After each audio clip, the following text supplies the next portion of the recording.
on JobSeeker, considering the number of people who are on this payment and related payments, are you satisfied that the conditions are right in getting people into work? And just secondly, if I may, are you considering changes to consumer contributions in aged care in next week's budget? No is the answer to the second part of your question. We've got a substantial aged care agenda already. Clearly at some future point there will be more work to do when it comes to making aged care sustainable.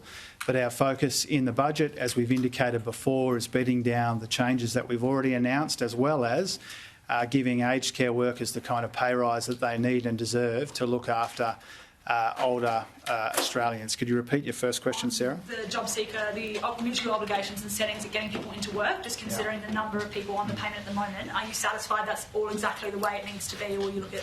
Well, a couple of things about that.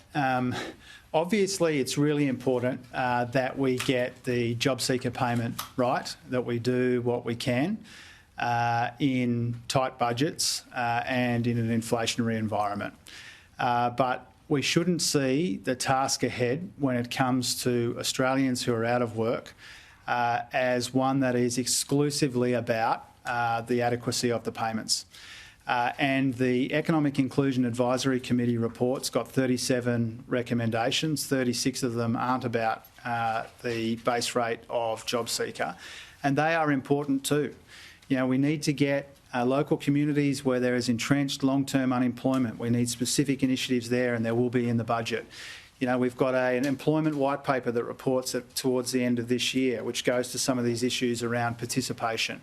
Julian Hill and others are working at the committee level on making sure that the job agency providers are doing what we need them to do. So there's a broad swathe of things that we need to do.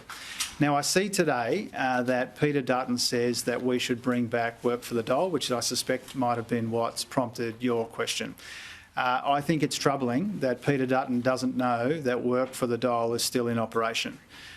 We did not abolish work for the Dole. There are people on the work for the Dole program right now.